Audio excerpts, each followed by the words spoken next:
Alhamdulillah alladzi bi ni'matihi tatimmus shalihat. Segala puji bagi Allah Jalla Jalaluh yang karena nikmatnya kebaikan-kebaikan menjadi sempurna, yang karena rahmatnya kita pun bisa duduk bersama. Wallah jamaah, tempat yang paling dicintai Allah di muka bumi ini adalah masjid. Tapi sebagian kita datang ke masjid telat dan pulang duluan.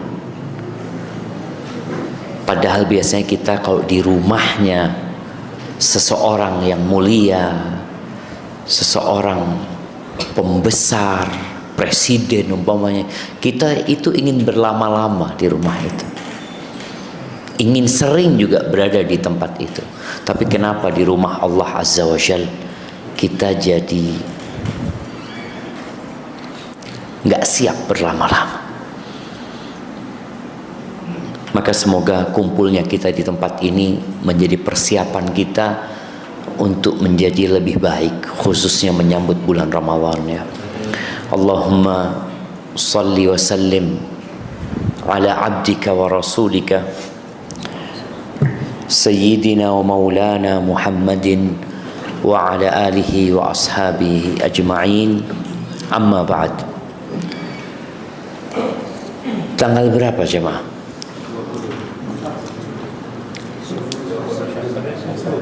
Bukan 21. Nah, malam 21. Nah, malam 21 Ramadan. Allahumma ballighna Ramadan ya. Allahumma ballighna Ramadan. Allahumma sallim lana Ramadan wa sallimna li Ramadan. Semoga kita diselamatkan sampai bulan Ramadan, dan semoga Ramadan selamat buat kita nanti ya jemaah. Ahibati fillah, apa persiapan kita untuk menghadapi bulan Ramadan? Kita berubah tidak di bulan Sya'ban? Karena terus terang, kalau 1445 tahun yang lalu, di saat para sahabat Nabi tidak mengenal kalender Masehi, di saat yang mereka ketahui hanya bulan-bulan Qamariyah, yang mereka ketahui bulan Muharram, Safar, Rabiul Awal, Rabiul Akhir, Jumadal Ula, Jumadal Akhirah, Rajab, Sya'ban, Ramadan, Syawal, Dzulqa'dah, Dzulhijjah. Ternyata generasi terbaik umat ini itu lalai dengan bulan Sya'ban. Ketika Nabi alaihi salatu wasallam ditanya, kenapa engkau puasa di bulan Ramadan, di bulan Sya'ban, tidak seperti puasamu di bulan-bulan yang lainnya? Beliau alaihi salatu wasallam mengatakan, dzaka syahrun yaghfalu anhun nas. Bayangin, itu bulan yang dilalaikan oleh manusia. Siapa manusia yang hidup pada saat itu? Siapa? Para sahabat. Bukan bicara generasi sesudahnya ya, bukan. Beliau menyampaikan itu tentang generasi yang beliau hidup di tengah-tengah mereka. Posisinya baina Rajab wa Ramadan, kecepit bulan ini. Kalau menurut masyarakat kita, bulan takepe itu bulan apa? Dzulqa'dah. Biasan seret tercekeh, jangan reng-oreng. Padahal enggak. Maka kita nggak boleh merasa sial dengan bulan-bulan tertentu. Semua bulan itu baik.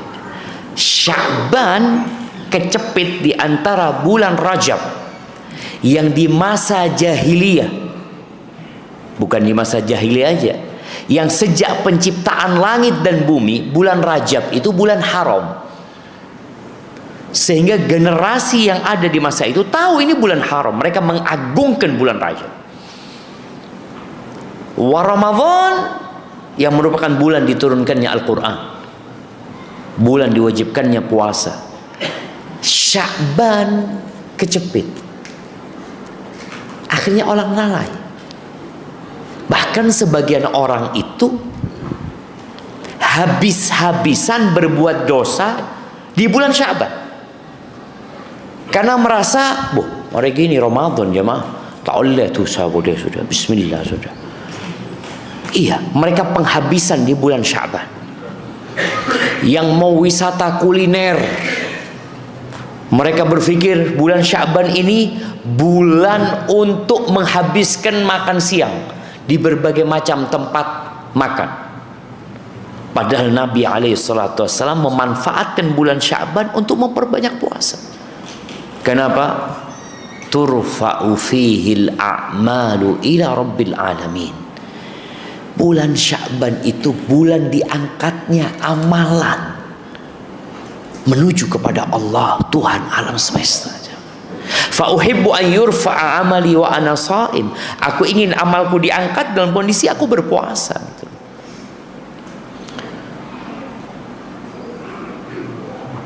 Ya, selain bulan Sya'ban ini bulan untuk persiapan menghadapi bulan Ramadan.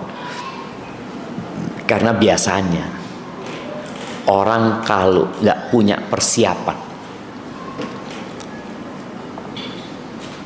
yang ada berantakan nantinya di bulan Ramadan. Contohnya kalau antum mau melakukan perjalanan panjang, dikasih tahu kita insya Allah naik kereta api. Ada kereta api di situ Bondo. Siapa saya notok ya? Iya, dikatakan insya Allah keretanya berangkat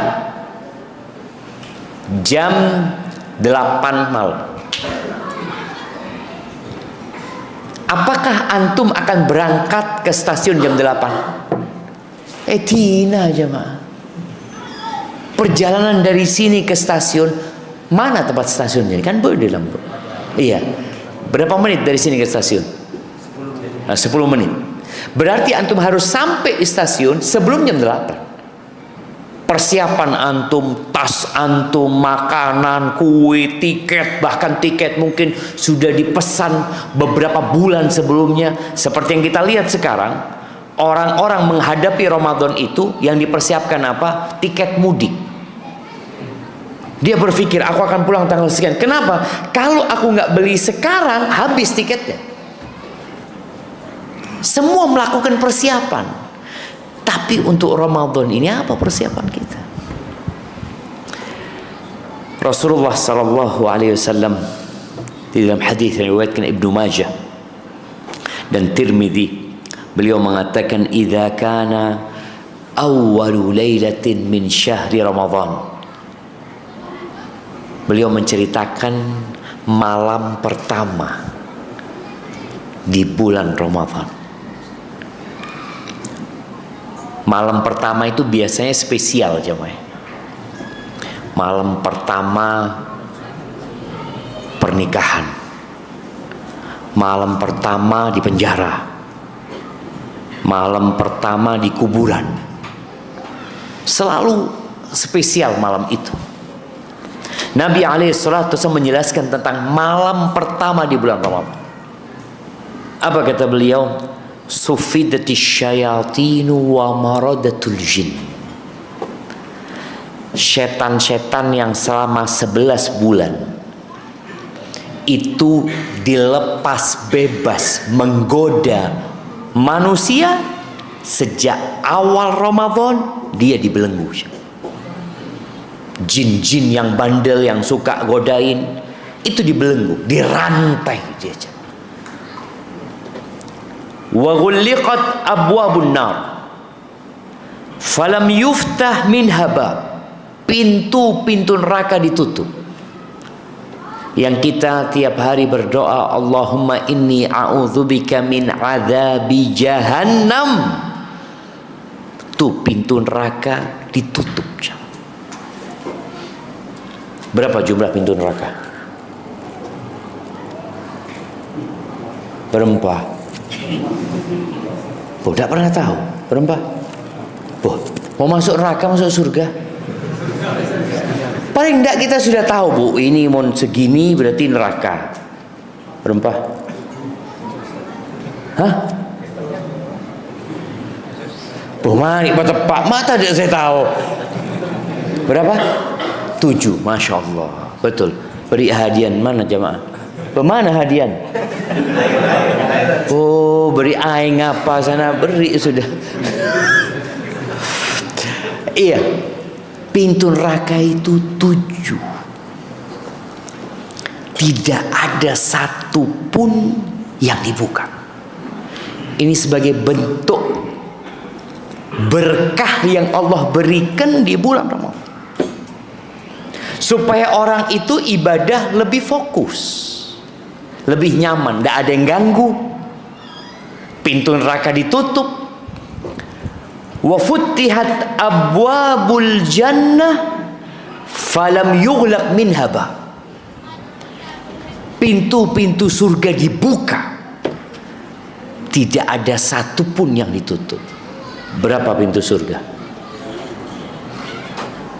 Berapa? Berapa? Yakin 8? 6 jemaah. Jadi ini termasuk rahmat Allah juga. Allah jadikan pintu surga lebih banyak daripada pintu neraka. Padahal yang masuk neraka lebih banyak daripada yang masuk surga. Kalau kita lihat berapa jumlah manusia sekarang ini, jemaah? Berapa? Berapa? Coba jamaah, siapa saya hitung? 8 miliar. Berapa yang beriman, yang muslim berapa? 2 miliar. Makanya kalau kita lihat, Allah menyebutkan aktsarun nas, itu selalu fasiqun, zalimun, kafirun, la ya'lamun. Kebanyakan orang itu kayak gitu. Di bulan Ramadan semua pintu surga dibuka. Tidak ada satu pun yang ditutup. Setannya dibelenggu, nerakanya ditutup, surganya dibuka. Adente apa? Orang sekarang ditampakkan. Mau kemana?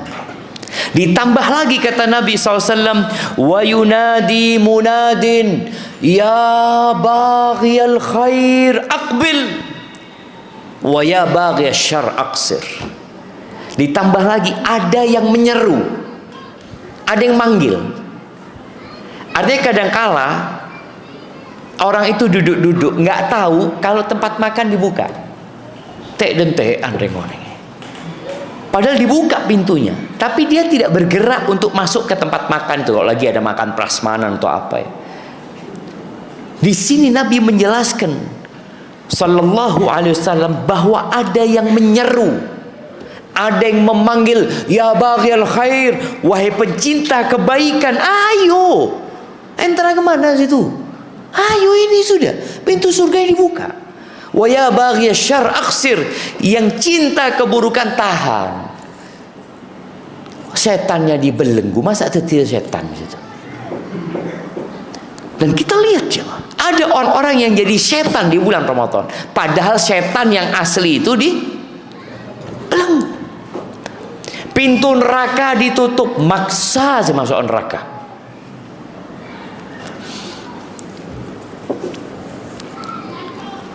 Siapa yang pernah kenal sama pelacur? Neng-neng apa? Ini pertanyaan jemaah. Ya, kalau pelacur tidak pernah kenal PSK. Siapa yang pernah ngobrol sama PSK? Mungkin wawancara ya, seperti itu.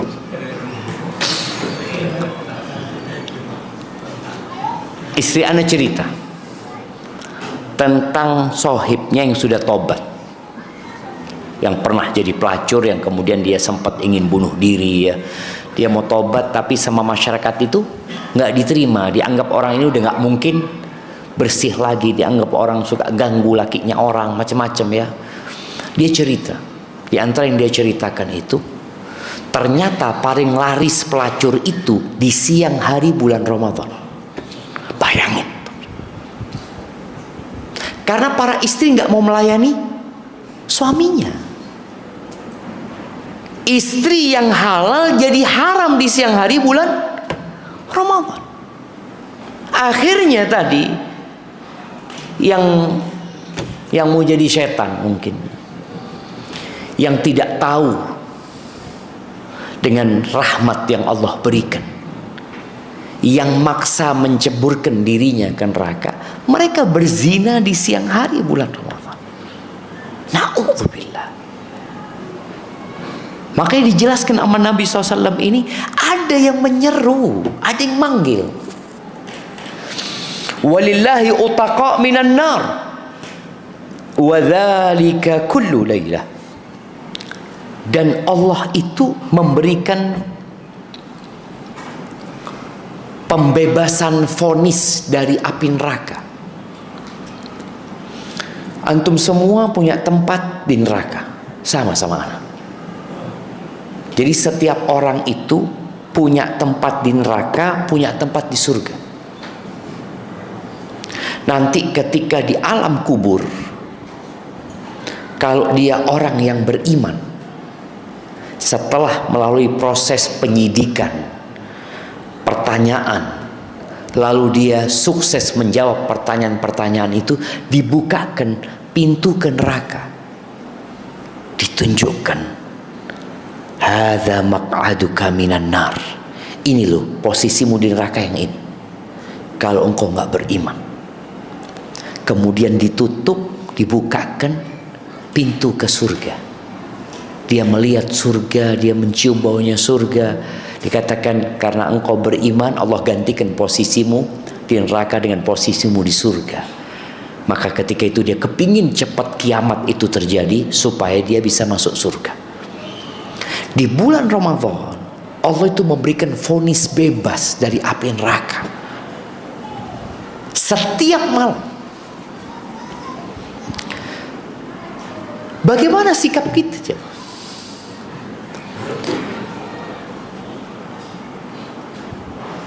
Penyeru kepada kebaikan itu siapa sebenarnya? Di riwayat Imam Ahmad disebutkan, wa yunadi fihi malakun. Yang menyeru kepada kebaikan itu adalah malaikat, yang mengatakan, ya baghiyal khair, wahai orang yang cinta kebaikan, ayo absyir, ini di depanmu semua kebaikan terbuka. Wa ya baghiyasy syarr aqsir, wahai yang ingin berbuat jahat, udah tahan hatta yanqadhiya Ramadan, sampai Ramadan selesai. Tiap malam ada yang manggil kepada kebaikan.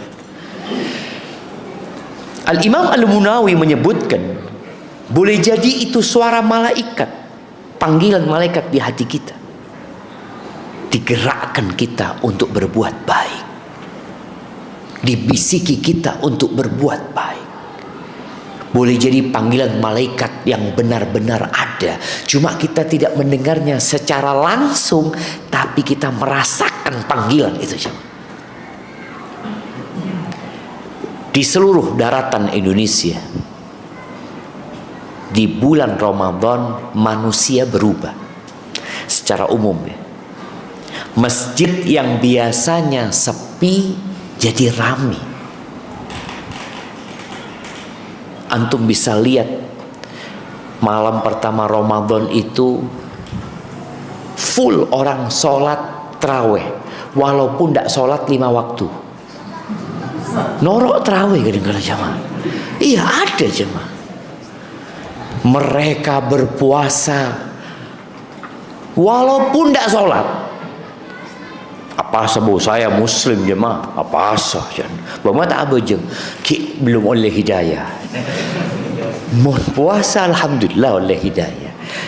Orang kafir pun sebagian ada yang puasa untuk menyoba.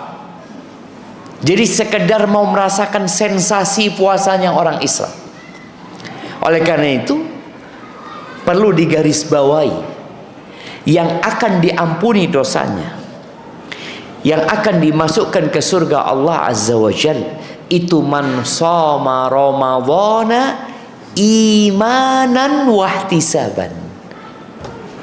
Orang yang puasa di bulan Ramadan karena beriman, saya ini hambanya Allah dan Allah perintahkan kepadaku untuk puasa, aku puasa, kata dia. Wahtisaban, berharap pahala, bukan karena ikut-ikutan. Karena ada orang yang puasa karena beremah tak pas, todus saya mau tak puasa, Ustaz. Kepi saya Roma puasa. Akhirnya dia puasa. Jadi karena faktor lingkungan, karena faktor malu, bukan karena imanan wahtisaban. Maka kalau kita lihat perubahan yang terjadi itu nyata di bulan Ramadan. Benar-benar pintu surga itu dibuka, pintu neraka ditutup. Setan-setan itu nggak seperti biasanya, jemaah.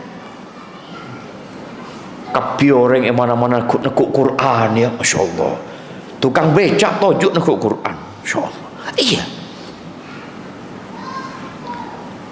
Ana pernah Ramadan di Jakarta itu, masuk bis, ya. Lihat semua orang khusyuk, ya. Sampai yang biasanya menjual auratnya di bulan Ramadan ngakui kudung. Iya. Bagaimana dengan kondisi kita? Kita termasuk yang nurut atau tidak dengan panggilan itu? Karena nggak ada paksaan. Dipanggil, mau tafadhol, tak mau silahkan. Karena pada hakikatnya Allah tidak butuh dengan ibadah kita. In takfuru antum wa man fil ardi jami'an. Kalau kalian semua kafir dan seluruh penduduk bumi ini kafir, Allah itu maha kaya dan maha terpuji. Jadi jangan pernah berpikir Allah itu butuh dengan ibadah kita. Allah butuh kita berpuasa di bulan Ramadan. Allah butuh kita berangkat haji. Allah butuh kita bersedekah. Tatkala kita bersedekah, tatkala kita berbagi, antum jangan berpikir ana membantu orang. Antum ketika sedekah sejatinya sedang membantu diri antum sendiri. Kita itu ketika sedekah sedang bantu diri kita.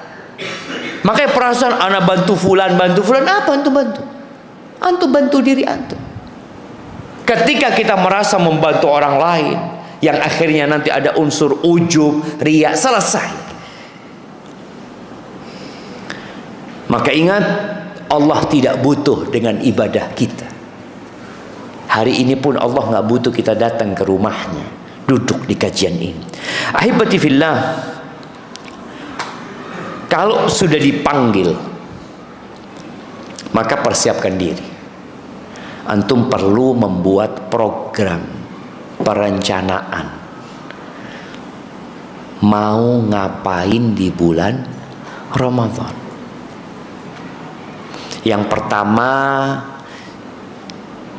jadikan yang wajib-wajib diutamakan. Kata Allah Azza wa Jalla dalam sebuah hadits qudsi, "Wa ma taqarraba ilayya 'abdi bi syai'in ahabba ilayya mimma aftaradtu alaihi." Amalan banyak. Kan tadi yang mau cinta kebaikan, ayo kerjakan, amalkan. Cuma kita juga harus punya perencanaan. Karena ada yang wajib, ada yang sunnah. Sunnah pun bertingkat-tingkat. Dan tidak ada amalan yang lebih dicintai Allah daripada yang wajib-wajib. Kenapa kita perlu ingat? Karena sebagian orang, Masya Allah, abojong terawih, qiyamul lail 10 kali 6. Bagaimana? Loh, mana semangat Ustaz? Sholat malam mana? Subuh telat, biasa loh Ustaz, telat Ustaz. Namanya malam tidak tidur. Loh, Kau harus tahu yang lebih dicintai Allah itu sholat subuhmu daripada sholat malam. Jangan sampai engkau mengutamakan yang sunnah, yang wajib kau nggak kerjakan. Kalau engkau nggak sholat tarawih, tidak apa-apa. Yang penting yang wajib engkau kerjakan. Nggak ada yang lebih dicintai Allah daripada yang wajib-wajib. Maka tadi ada orang-orang yang kadangkala melaksanakan yang sunnah, yang wajib dia tinggalkan. Masya Allah, kasohibah royal, ke masjid royal, asodakoh, bikin masjid, bikin musola, madrasah, ka orang tuan bakhil. Dia tidak bertegur sapa dengan orang tuanya. Padahal itu yang wajib. Situ tidak bantu masjid tidak apa-apa. Tapi engkau punya kewajiban membantu orang tuamu. Silaturahim itu sebuah kewajiban. Khususnya memang rahim-rahim yang dekat sama kita. Jangan pernah diputuskan. Kalau ada waktu, kalau ada kesempatan, kalau ada energi, setelah yang wajib dikerjakan, baru ngerjakan yang sunnah. Masya Allah, ada orang yang rajin berdakwah, tapi keluarganya terlantar. Sampai di masa Nabi SAW ada sahabat yang rajin puasa, rajin sholat malam, sampai istrinya tidak dia sentuh.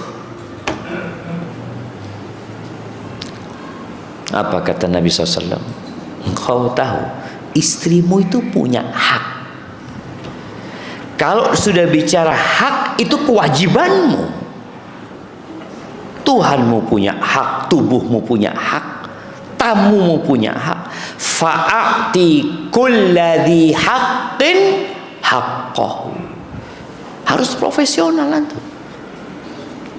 Berikan hak itu kepada pemiliknya. Jangan maunya sendiri. Kalau tadi ada kesempatan, maka baru kerjakan yang sunnah.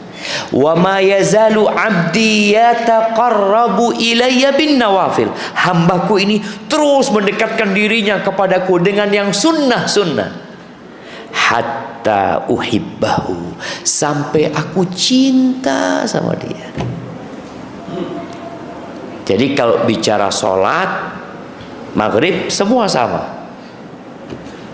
Perbedaannya nanti, fulan masya Allah awirid ba'dal maghrib, fulan langsung keluar. Dosa ndak yang langsung keluar? Enggak.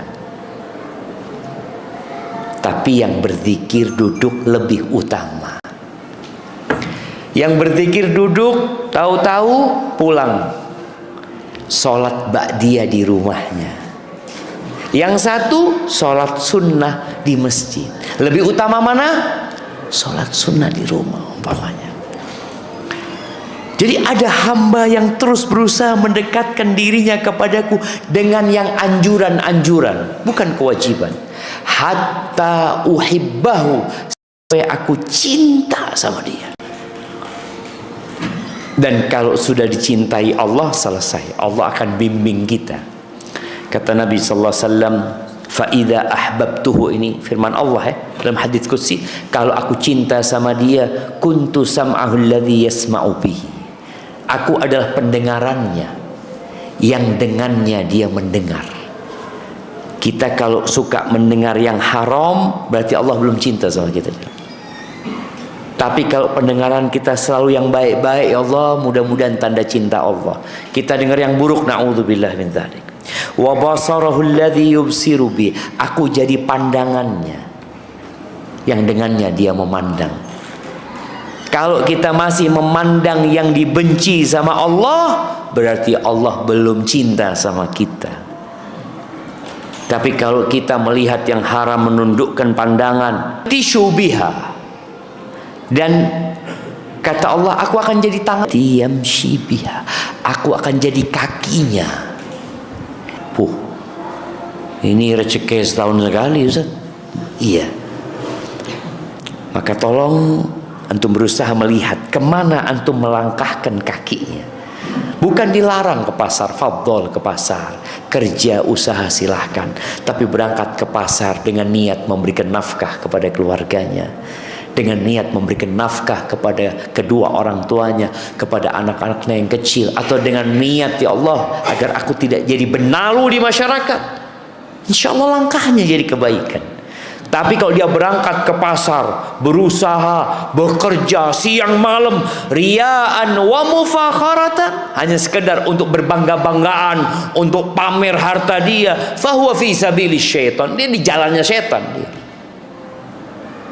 Keluarnya dia, langkahnya dia fi sabilis syaitan. Maka kita lihat kemana kita melangkahkan kaki kita. Wa in sa'alani la'utiyanna. Kalau hambaku itu minta sama aku, pasti aku kasih. Kata Allah Azza wa Jalla, wa in ista'adzani la'u'idzanna. Kalau dia meminta perlindungan kepadaku, aku akan kasih perlindungan. Ahibati fillah, Al-Imam Ibnul Qayyim rahimahullahu ta'ala, beliau menjelaskan mana Rasulullah sallallahu alaihi wasallam di bulan Ramadan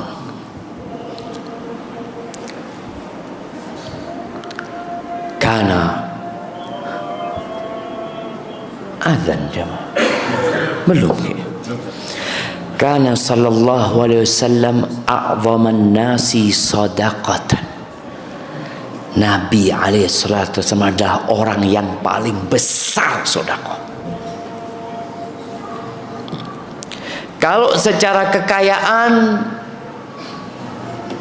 mungkin lebih kaya Utsman bin Affan, lebih kaya Abdurrahman bin Auf. Tapi kalau bicara lebih banyak sedekah, Rasulullah sallallahu alaihi wasallam. Karena ingat, perhitungan sedekah kelak pada hari kiamat itu ikut persentase jumlah harta, bukan jumlah yang disodakohkan. Antum punya uang 1 M, sodakoh 500.000. Fulan punya uang 10.000, sodakoh 5.000. Lebih besar mana sodakoh? 5.000 apa 500.000? Benyak-benyakan dia, benyak 500 jemaah. Banyak iyalah, masa ini anak sedekah 500 beri aki ke Masjid Rahmah, fadhal. Saya setong seporan ya, saya perak bisa 5.000. Malu dia ngasih 5.000. Seharusnya yang ngasih 500 itu saya todus. Si tundi sa M perak sedekah 500. Ini di 10.000.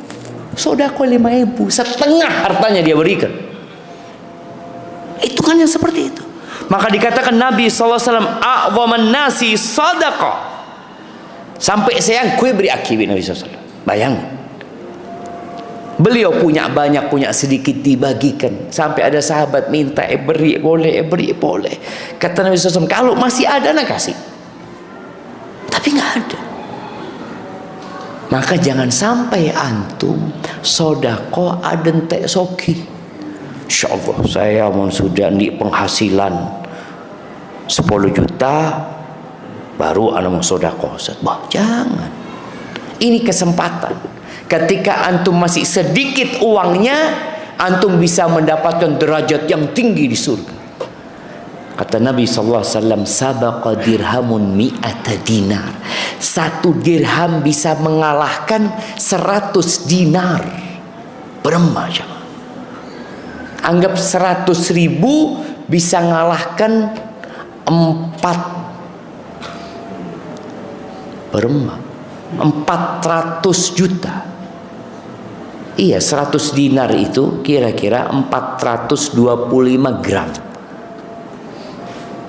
Bayangin sekarang, anggap 1 juta bisa ngalahkan yang 425 juta. Kok bisa? Kata misal ini orang hanya punya 2 dirham. Ketika dia sedekah 1 dirham itu setengah hartanya. Sedangkan yang sodako 100 dinar punya harta banyak, perak ngarak sekuni dia. Beri aki. Taib, azan sudah? Taib. Belum. Sudah apa belum?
Allahumma rabb hadhihi ad-da'wati at-tammah was-salati al-qa'imah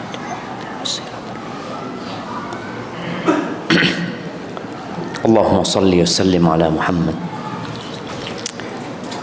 Pemberian Nabi itu adalah pemberian orang yang tidak takut dengan kefakiran. Ketika selesai perang Hunain, Nabi itu membagikan harta rampasan perang itu. Satu orang dikasih 100 ekor onta, dikasih ratusan kambing, sampai Safwan bin Umayyah bin Khalaf yang dia ingin membunuh Nabi SAW ketika selesai perang Badar. Kemudian ketika penaklukan kota Mekah, Safwan ini kabur meninggalkan Mekah, lalu dipanggil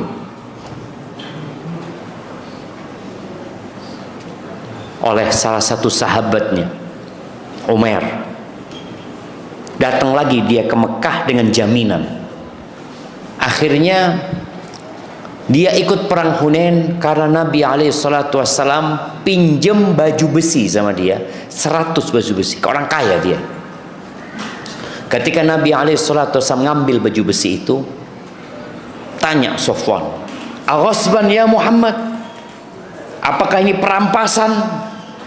Kata Nabi SAW, "Bal ariyatun madmuna." Madmuna. Enggak. Ini pinjam dan dijamin. Kalau ada yang rusak, nanti diganti.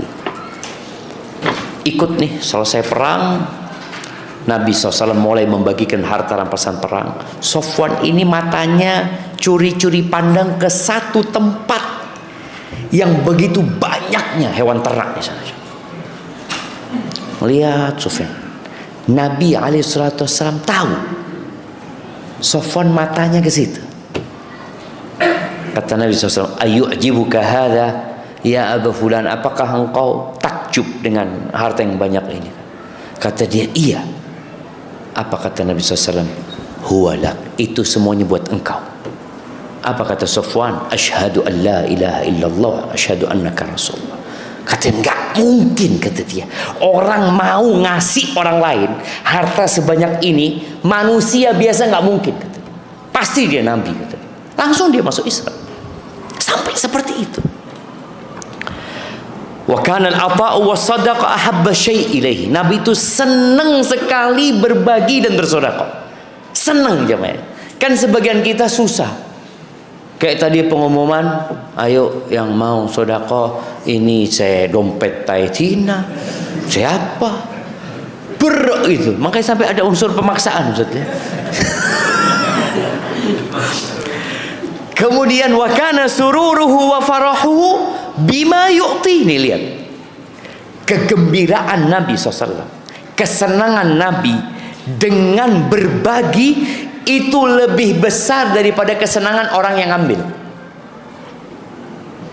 Kita kan mun mari sedekah, aku orang besen. Itu susah. Ini Nabi SAW senang dan bergembira. Kesenangannya lebih besar daripada kesenangan orang yang ngambil. Saya beri ya. Wa kana ajwadan nas bil khair yaminuhu karrihil mursal. Nabi SAW itu paling dermawan dalam urusan harta sudah. Manusia yang kata Allah Azza wa Jal, wa innahu lihubbil khairi la syadid.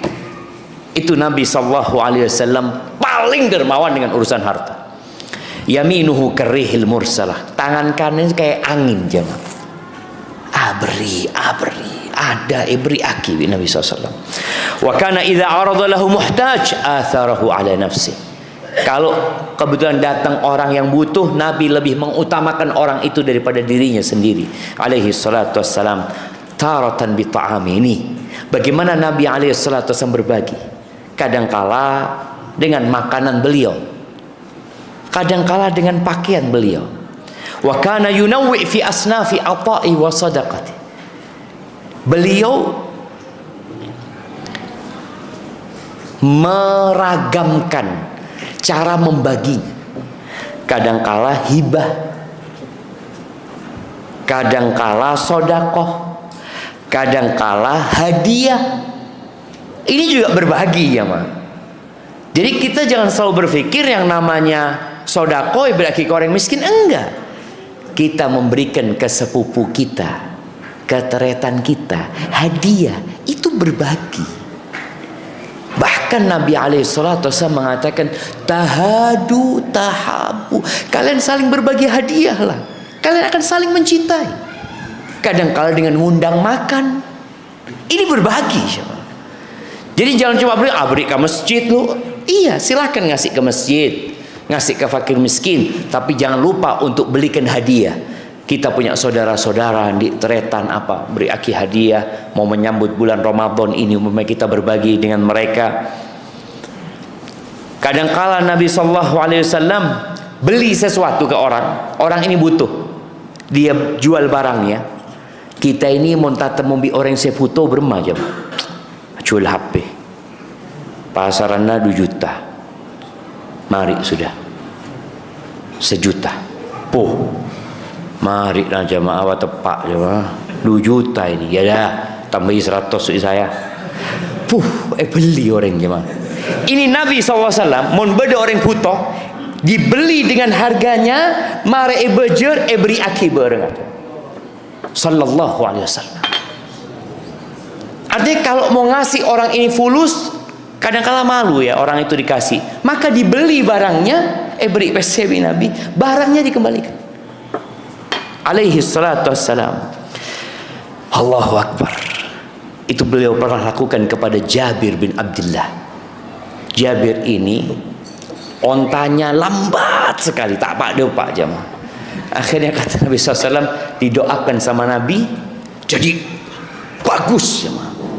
Lalu ditanya sama Nabi SAW, atabi'uni ya Jabir, engkau jual sama aku ya Jabir? Berapa ya Rasulullah? Nabi memberikan penawaran. Oh kalau segitu rugi anak ya Rasulullah, kata dia. Udah berapa maumu, katanya. Akhirnya sepakat harga. Ya sudah. Tapi kata Jabir, aku diantarkan sampai kota Madinah. Iya kata Nabi SAW. Sampai Madinah, Jabir SAW datang ke Nabi SAW bawa ontanya, ngalak fulusa.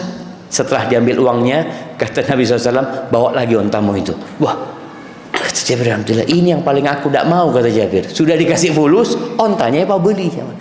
Kita membeda orang puto berema bisa nangis orang ini. Iya jemaah. Oh, Ustaz, muamalah tuh Ustaz. Kan ridho birido. Monta anda tak usah. Oh, ini sudah ngaci muamalat ini jemaah. Gena ini pun urusan halal haram gena. Tapi ini berbagi jemaah. Itu jemaah. Dan di antara amal kemudian wayash berempa 1 juta. Ya dah. Beri 1.200.000. Bah, mak lebih. Beda orang nggak gitu. Beda orang beres jana. Ini orang beres tak beres jana.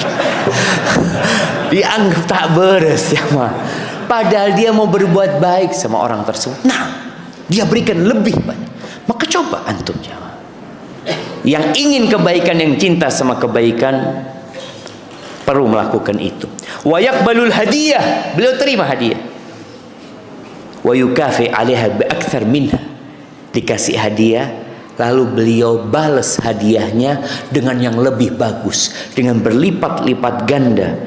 Maka benar-benar Nabi SAW itu orang yang paling baik. Apalagi kalau masuk bulan Ramadan. Ini bicara di luar Ramadan. Kalau masuk bulan Ramadan lebih baik lagi Nabi sallallahu alaihi wasallam. Ahibati fillah, di antara pintu kebaikan adalah memberikan berbuka kepada orang yang puasa. Sekarang nih antum persiapan. Saya direcekan insyaallah sebagian buat buka puasa. Boleh jadi nggak harus buka puasa ditaruh di masjid. Enggak. Boleh jadi antum masak di rumahnya, pas sebelum berbuka anak-anak soronga teraki, kata tetangga teraki berbuka. Jadi nggak harus buka bersama. Boleh jadi kita berikan ke tetangga kita, berikan kepada kerabat-kerabat kita ya. Karena kata Nabi SAW, man fattara sha'iman falahu mithlu ajrih. Yang memberikan buka kepada orang yang puasa, dia akan mendapatkan pahala seperti yang berpuasa. Kemudian yang ingin kebaikan juga, ada kebaikan yang indah di bulan Ramadan ini, umroh jemaah. Umroh di bulan Ramadan itu seperti haji bersama Nabi SAW. Antum kalau tak ndipese niat, insyaallah Allah saya mau beri rezeki, mon Roma ini paju mangkat tak umroh. Paju Roma tak mangkat umroh. Anu kami modal. Pu menusa ini jamaah. Jadi sebelum mendapatkan nikmat, masya Allah omongannya bagus. Tapi tadi niatkanlah. Antum kalau punya rezeki, niatkan untuk berangkat umroh. Dan saatnya kita berlomba-lomba dalam kebaikan. Yang terakhir, ada doa jemaah yang diajarkan Nabi SAW kepada Aisyah berkaitan dengan Ya baghiyal khair aqbil. Wahai yang cinta kebaikan, ayo saatnya engkau. Nah, kita perlu berdoa minta sama Allah Azza wa Jalla agar kita bisa semangat berbuat baik. Apa doanya? Ini hadis riwayatkan Ibnu Majah dari Aisyah radhiyallahu anha, anna Rasulullah sallallahu alaihi wasallam 'allamaha hadzal du'a. Diajarkan doa ini sama Nabi SAW. Allahumma inni as'aluka minal khairi kullihi ajilihi wa ajilihi. Ya Allah, aku memohonmu kepadamu kebaikan semuanya, yang segera dan yang akan datang. Ma alimtu minhu wa ma lam a'lam, yang aku ketahui dan yang aku tidak ketahui. Wa a'udzubika minasyarri kullihi ajilihi wa ajilihi, dan aku berlindung kepadamu dari semua keburukan. Panggilannya ya baghyasyarr aqsir, yang ingin berbuat jahat tahan dirimu. Maka kita minta sama Allah perlindungan dari semua kejahatan yang sekarang, yang akan datang. Ma alimtu minhu wa ma lam a'lam, yang aku ketahui, yang aku tidak ketahui. Allahumma inni as'aluka min khairi ma sa'alaka abduka wa nabiyuk. Ya Allah, aku memohon kepadamu kebaikan yang dipinta oleh hambamu dan nabimu. Kita ini kan nggak hafal dengan semua doanya Nabi kan. Ya pokoknya apa saya minta, Nabi minta ya Allah. Bayangin, kita diajarin doa yang tidak capek. Wa a'udzubika minasyarri ma 'adza bihi 'abduka wa nabiyyuk, dan aku berlindung kepadamu dari kejahatan yang nabimu dan hambamu berlindung darinya. Apa saja kejahatan itu kita berlindung.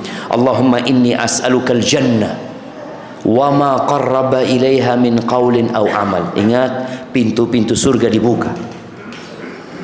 Nabi berdoa mengatakan, ya Allah, aku memohon kepadamu surga dan apa saja yang mendekatkan ke surga, baik itu ucapan atau perbuatan. Wa a'udzubika minan nar wa ma qarraba ilaiha min qaulin aw amal, dan aku berlindung kepadamu dari neraka dan apa saja yang mendekatkan ke neraka, baik itu ucapan atau perbuatan. Wa as'aluka an taj'ala kulla qada'in qadaitahu li khaira, dan aku memohon kepadamu agar engkau menjadikan semua takdirmu, semua ketentuanmu itu baik buat aku.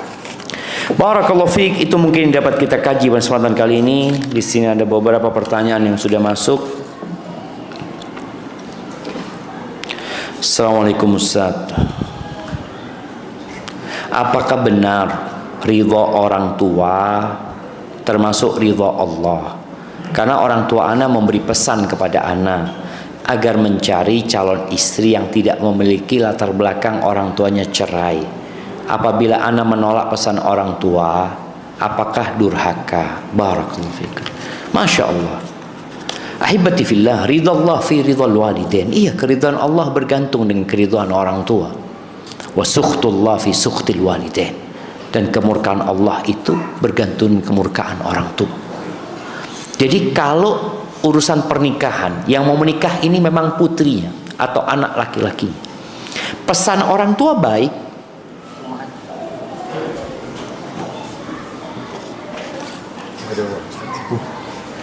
Ummahat dan jemaah. Nah, pesan orang tua antum baik, nggak jahat orang tua antum. Karena takut kalau punya latar belakang bercerai, dikhawatirkan dia termasuk yang broken home sehingga kurang mendapatkan pendidikan yang baik dalam rumahnya. Bukan melarangmu untuk menikah dengan wanita soleha, enggak. Silahkan kau menikah, cuma satu pesannya orang tua. Bisa nggak antum turuti? Turuti. Cuma kadangkala kita ini sudah jatuh cinta sama satu perempuan, akhirnya kita maksa mau menikah dengan itu, padahal orang tua nggak melarang kau menikah dengan wanita yang soleha, tafadhol. Tapi kalau latar belakang orang tuanya bercerai, jangan. Tapi kalau antum ingin duduk sama orang tua, iya ayah bunda, orang ini bapak ibunya bercerai, betul, tapi perceraian yang tidak membuat hubungan silaturahim putus. Karena ada perceraian yang menyebabkan anak itu benci sama bapaknya atau anak itu benci sama ibunya. Nah, ini bermasalah. Jadi antum taat sama ibu sama bapak antum dan cari, masih banyak pilihan gitu jemaah.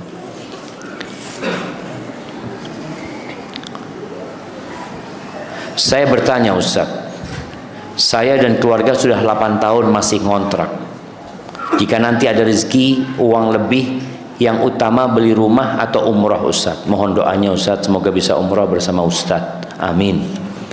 Ya, kalau bicara rumah itu kebutuhan, nggak harus orang itu punya rumah, tapi perlu punya tempat tinggal walaupun dia ngontrak. Kalau bicara mana yang lebih utama, dia berangkat umrah atau punya rumah? Kewajiban umrah atau haji, Anda bicara haji, kewajiban haji itu kewajiban yang tidak harus langsung dikerjakan. Kewajiban itu ada dua, ada yang alal faur, ada yang alat tarahi. Ada kewajiban yang ketika engkau mampu hari itu engkau harus kerjakan. Ada yang masih boleh ditunda jemaah. Dengan niatan mau haji dia, umpamanya orang dapat rezeki sekarang, alhamdulillah anak dapat rezeki Ustaz, anak mau daftar haji, tapi insya Allah anak mungkin berangkat haji 7 tahun lagi Ustaz, karena nunggu anak-anak besar, nggak apa-apa. Tapi niatnya sudah ada, seperti itu. Jadi kalau tadi antum berpikir mana yang lebih utama, nggak apa-apa. Antum mau umroh dulu nggak apa-apa, tapi antum mau beli rumah dulu juga nggak apa-apa. Cuma usahakan tadi, ketika punya rezeki banyak, beli rumahnya nggak usah yang bagus-bagus. Kalau bisa punya rumah dan berangkat umrah atau berangkat haji.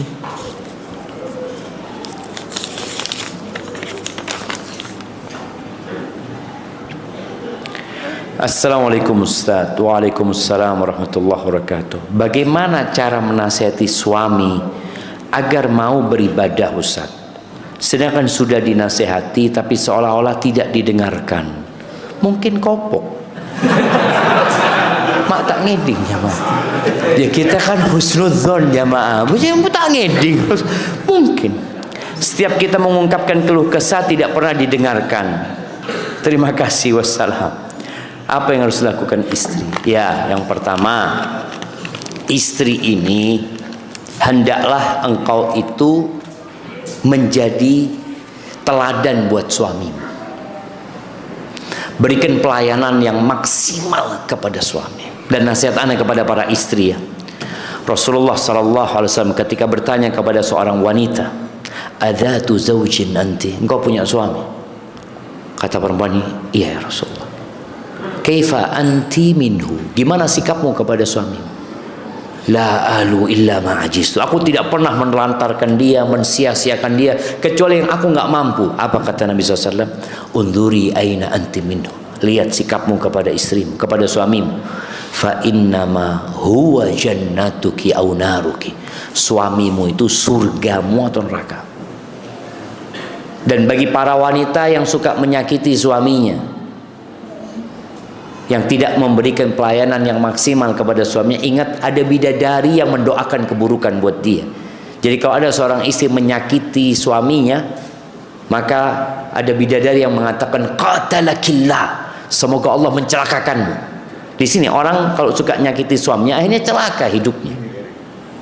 Fa innama huwa dakhilun alaiki. Dia cuma tamu di tempatmu, titipan. Dia bentar lagi mau pergi berpisah sama engkau dan bergabung dengan kita. Jadi para istri tolong berikan pelayanan. Tadi suamimu mungkin dikasih nasihat gak mau, pura-pura gak denger ya. Kalau dikasih nasihat, maka engkau berikan pelayanan yang maksimal kepada suamimu. Yang kedua, memberitahu suami itu gak sama dengan suami memberitahu istri. Kadang-kala istri kan ngasih tahu suaminya, "Bang, sini bang." Poh, mak merenges itu, sini bang. Situ terus masuk surga apa neraka? Ini para Ramadan sudah. Oh jangan. Duduk sama suaminya. Umpamanya, "Bang, ayolah bang, aku kepingin diantar kajian." Kayak gitu. "Kapan kita datang kajian? Aku ingin dapat ilmu, aku ingin engkau jadi imamku lah bang." Jadi dia memohon kepada suaminya. Dan kalau ngasih tahu suami, jangan terus-terusan. Orang tuh dikasih nasihat terus-terusan bukan tambah seneng, tapi tambah pelengan. Jadi kasih nasihat, bang, ayolah bang, mamanya pas waktunya adzan suami lagi main game ya, bang, nggak mau ke masjid bang. Bang, tak ngeding ya adzan. Kan sama-sama nasihat tapi tak pada. Akhirnya ndak mau. Katanya bang, bang abang ndak kepingin dapat pahala 27 apa bang? Mau ke masjid 27 katanya bang. Iya ya. Sudah, tinggal. Jangan debat. Tinggal. Nanti pas waktu sholat lagi, bang sudah adzan bang. Ya, ngeding saya. Ya sudah, tinggal. Jangan berdebat, karena suami ini tahu. Beda sama orang yang tidak tahu. Di sini kita butuh kasih penjelasan. Kalau kayak gini hanya butuh diingatkan, diingatkan terus, diingatkan. Pokoknya kalau ngelihat suami marah seperti itu, sudah tinggal. Minta sepura lagi. Afwan bang, minta maaf kalau anda nyakitin hatinya antum. Zina sudah. Kalau suami sibuk main game, anti di sebelahnya baca Quran, bang, boleh anak ngaji di sini bang. Biar dia ngeding, saya eruqyah bi. Iya, artinya berusahalah untuk memberikan nasihat kepada suami itu dengan cara yang baik ya. Sambil didoakan suaminya, semoga dia jadi lebih baik. Ustadz, saya diberi amanah menyebarkan sodakoh. Qadarullah saya baru mengetahui kalau orang saya beri ternyata suka meminjam dari bank keliling. Yang jelas itu riba. Kalau orang yang saya beri, bahkan dia Ustadz ternyata ketuanya, Masya Allah, dia juga mencari orang untuk ikutan meminjami. Jadi seperti induk semang. Apa induk semang? Hah?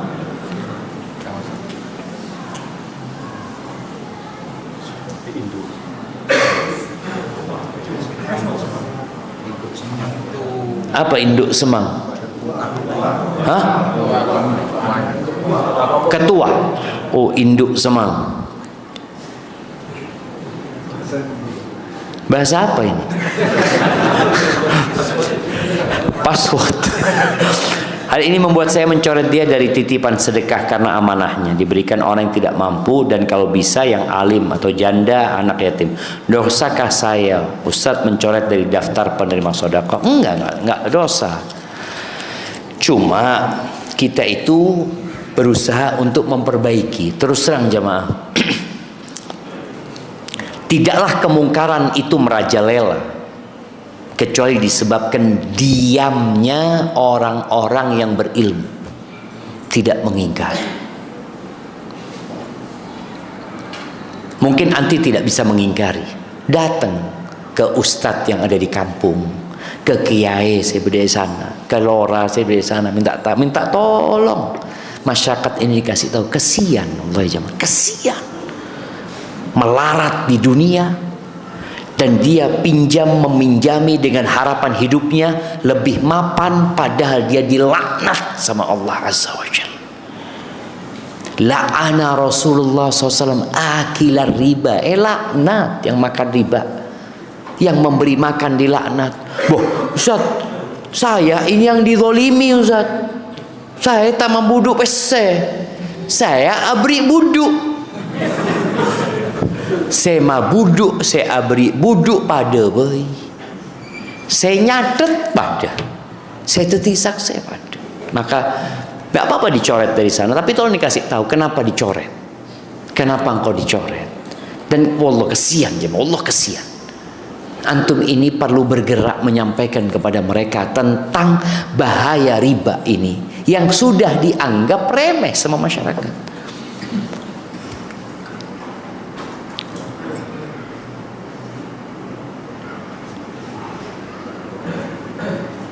Masya Allah, ini tak perlu baca, bahaya kalau dibaca. Anak akhwat dulu pernah bernazar mau puasa 40 hari berturut-turut. Sementara wanita kan ada tamu bulanannya yang tidak mungkin puasa berturut-turut. Apakah cukup bertobat atau ada kafarat? Ada kalau mampu dia berpuasa. Jadi ketika dia datang bulan ya tidak dihitung. Seperti kafaratnya orang yang berhubungan suami istri di siang hari bulan Ramadan. Kafaratnya apa? Yang pertama membebaskan budak. Kalau nggak mampu berpuasa 2 bulan berturut-turut. Nah, puasa 2 bulan berturut ini kalau perempuan nggak bisa, maka dia ya ketika datang bulan ya nggak puasa. Pokoknya bagaimana sejumlah 2 bulan. Begitu pula kalau sakit. Ada orang laki bayar kafarat setelah sebulan dia sakit. Maka ketika sakit ya sudah nggak puasa. Karena puasa Ramadan aja orang sakit nggak puasa gitu. Begitu pula dengan puasa kafarat ini. Ketika dia sakit dia nggak puasa, sembuh disambung.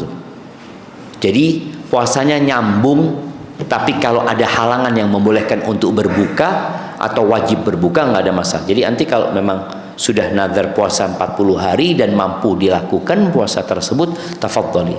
Tapi kalau tidak mampu maka bayar kafarat. Hadza wallahu a'lam bissawab. Jamaah, itu yang bisa kita sampaikan pada kesempatan kali ini, yang benar dari Allah Azza wa Jal, yang salah dari diri ana pribadi. Allah dan Rasulullah terbebaskan dari kesalahan itu. Ana ucapkan jazakumullah